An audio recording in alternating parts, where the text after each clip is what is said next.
And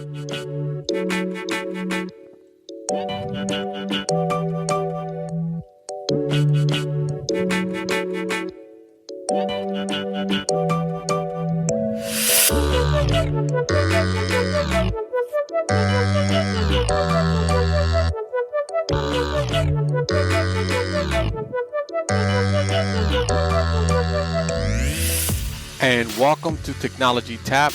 I'm Professor J. Rod. We're going to talk about on today's episode is CompTIA A plus 1102. Let's get to it.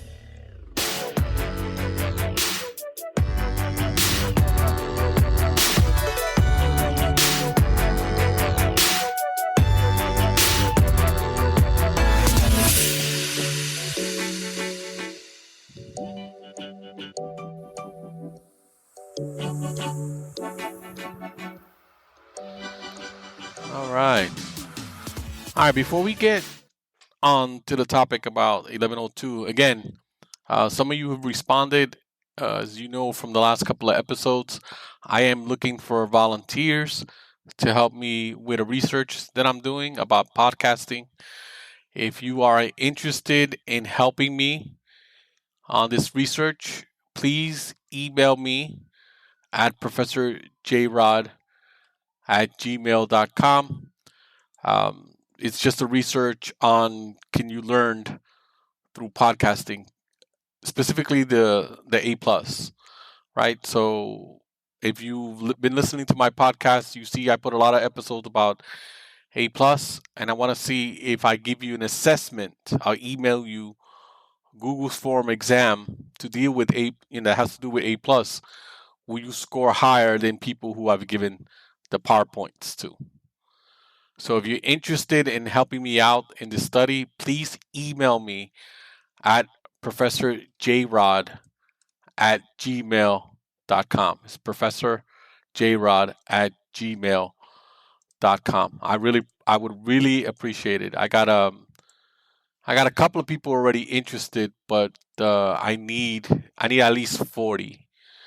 A sample of 40, 20 each. So I've gotten, I don't know, 7, I think. So if you want to help me, I would greatly appreciate it. All right. On to the new topic, 1102, the new exam that's coming out. Actually, it's already out. It came out in April, and you have a chance to take the old one until October. So the domain is operating systems 31%, security 25%, software troubleshooting 22%, and operational procedures another 22%. That gives you the 100% of the exam. Let's go through the first 2, operational systems and security, and see if there's anything new. Well, definitely, as far as operating system is concerned, it's just Windows 10. Right, Windows 7's out. Home, Pro for workstations, and Enterprise. They're going to have domain access versus workgroup, desktop style user interface, availability of remote desktop, remote access, memory, support limitations, BitLocker, and GP edit. Surprisingly, no Windows 11. You know why? Not a lot of people have it. Upgrade path, the in-place upgrade. Given a scenario, use the appropriate command line tools. They're going to ask you about CD, DIR, MD, RMDIR, drive or navigation input, your C, D, or X drive. Command line tools, IPing, ping, hostname, netstat, NSLOOKUP. Check this, net user, net use, trace route, and format. Also, xcopy, copy, robocopy, GP update. GP results, shutdown, system file checker, disk part, path ping, and winver. Also the help command. That hasn't changed. Task manager hasn't changed. Everything else. Task manager MMC, your Microsoft Management Console. Event viewer, disk management, task scheduler, device manager, certificate manager, local users and groups, Performance Monitor and Group Policy Editor. Additional tools, sysinfo, Resource Monitor, sysconfig. That hasn't changed from what I'm already been teaching. Given a scenario, Windows 10 control panel utilities, internet options. This is new. Device and printers, programs and features. They want to go through all that. Power options, hibernate, sleep, suspend, standby, ease of access, indexing options, which by the way, Windows 10 does a terrible job. Windows Defender, mail, sound, users' accounts. Given a scenario, use the appropriate Windows settings, time and language, update and security, personalizations, apps, privacy, systems, devices, networks, and internet. Gaming, which is new, and accounts. Now we go to clients and desktops, work group versus domain setup, share resources, printers, file servers, map drives. You have your local OS firewall settings, application restrictions and exception. That would be fun to play with.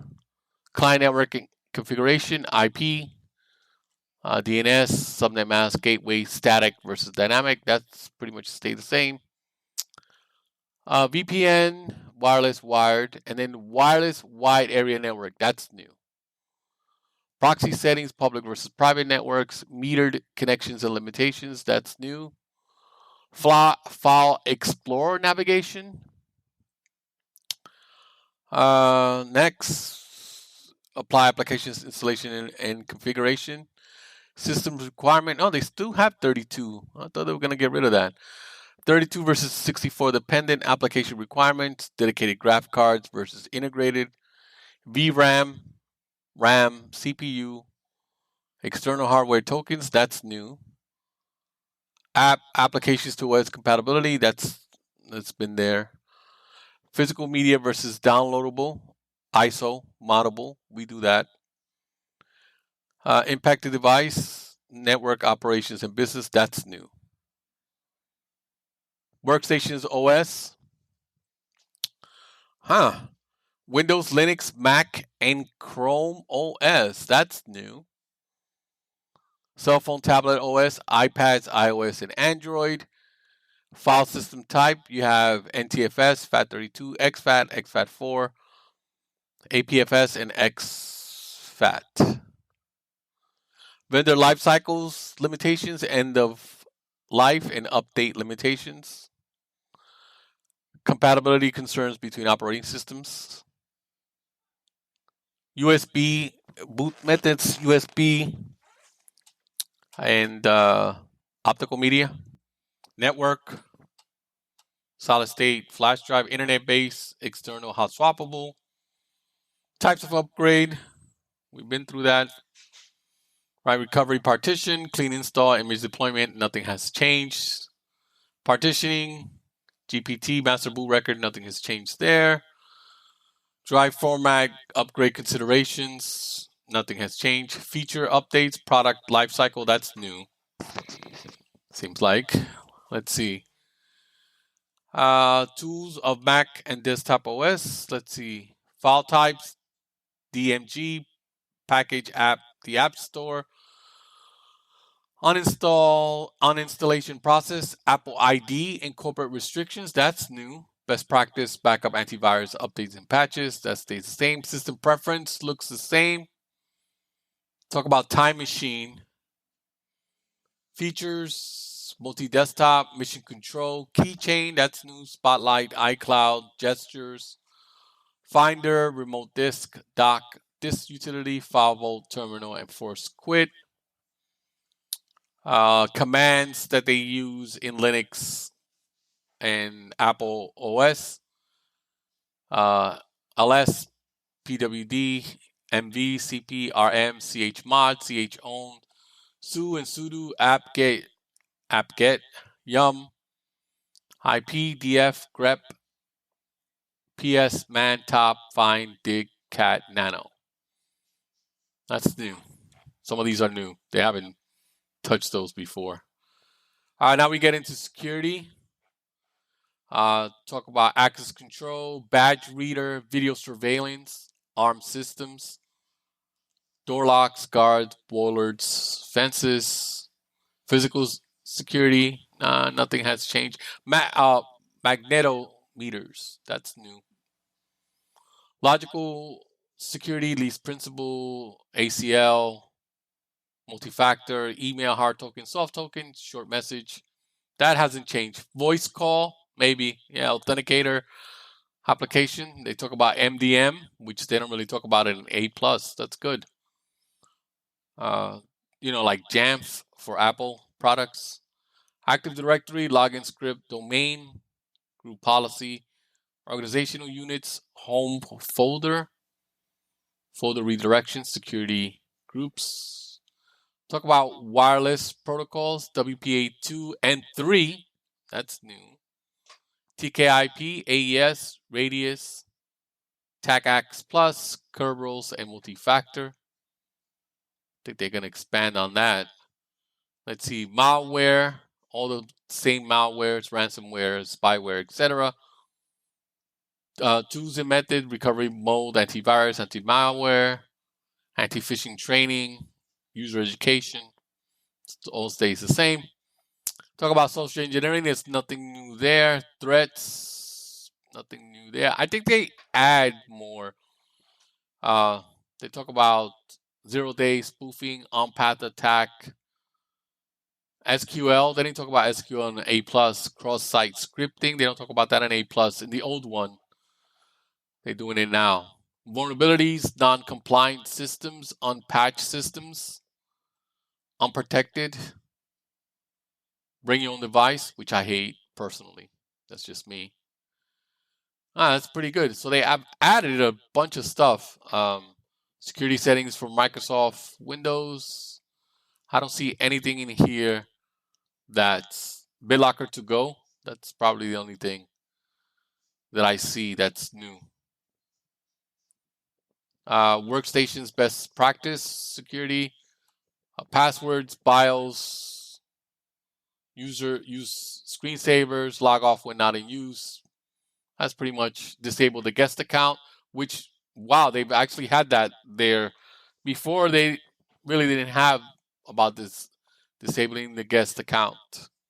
They would just tell you. That's pretty good. Good. Looks like they're listening to the public. Change defaults administrator user accounts password. Yep, disable auto run and auto play.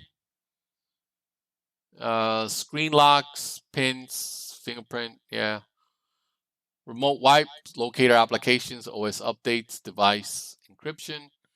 Talk about firewalls, policies, and procedures as far as BYOD and security requirements in the Internet of Things. It looks like they expanded on security, which is very important, right? We all agree on that.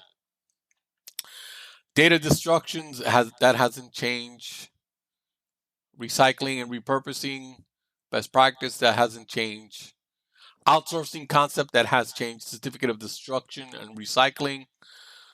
They have a whole section on SOHO, small office, home office, IP filtering, firmware updates, DHCP, that universal plug and play, that's new. Screen subnet, that's new in the exam. Let's see. Wireless specific, they talk about the SSID and disabling it. That hasn't changed. Firewall settings, disabling unused ports. That's new. Browser download installation. Talk about hashing in A+. Wow. Hashing is now an A+. That's great. Untrusted sources to talk about password managers. Right? How do you guys feel about password managers? Right? I'm not convinced yet. Could be because I'm an old guy. Let's see. You have secure connections and sites and valid certificates. You have settings, pop-up blocker for your browser, clearing browser data, clearing cache, private browsing mode, sign-in, synchronizations, ad blockers. So far, the first two domains that we have gone through, and we'll go over the other two in the next episodes. They've changed 1102 a lot. I mean, yeah. Hopefully, ladies and gentlemen, they don't make it as hard as the fundamentals, right? Remember when they changed the fundamentals? The fundamentals exam, which is supposed to be lower than A plus, when they changed it, what, 2 years ago? It got really hard for people. Like that was a test you really had to study for. So hopefully they don't make the same, not the mistake. Because listen, if it's a little harder, it's better for everybody, right? It's better for the guy getting the certificate. It's better for the business. It's better for CompTIA, right? Because then you really have people who know what they're doing instead of, memorizing, taking a test dump and memorizing the questions, right? You need to do the techniques that I've shown you in these podcasts when I do my questions section, right? That's what you need to work on is the techniques and actually reading the question, which is again the most important aspect of taking these CompTIA exams is actually really reading the question. I mean, you got to really read it, not just skim through it because it's there are questions. They are sometimes the answer is in the question, and if you can, if you have the ability to read through it, you'll be able to do it with no problem. All right, once again, ladies and gentlemen, I'm going to ask you if you are interested. I'm sure some of you are probably like, this guy, all he talks about is his study, his research, but I need your help. If you are interested in my study, email me, Professorjrod@gmail.com, and I'll put you, I'll send you a short questionnaire, and you tell me which one you want. And once I get 20 for podcasting and for PowerPoint, that'll be the end. If you can help me, that'll be great. Thinking about doing T-shirts. If I do T-shirts, maybe I'll give to those who did the exam, help me with the study. I'm looking at some design for T-shirts. Man, they're not cheap. They're expensive, and I don't know if enough of you want a T-shirt that says Technology Tab with the logo. I mean, if you do, hey, more than happy to email me and let me know. Hey, I think it's a shirt is a good idea, and I'll, if I get enough people to request it, I will order it. One other thing is I'm thinking about doing like a YouTube question and answer thing. What I, record I'll put myself YouTube live, and then you guys can ask me. Maybe I'll go over some questions. And again, let me know through, ProfessorJrod@gmail.com if this is something that you're interested. I don't want to go and have like 2 people, that's embarrassing. But if you're interested in me doing that, I can do, take a bunch of questions and, and we can go over it. And I can show you the technique that I use into breaking down the questions. So, all right, that's going to do it. Thank you so much. I appreciate each and every one of you. I do this podcast because of you guys. So I appreciate you guys.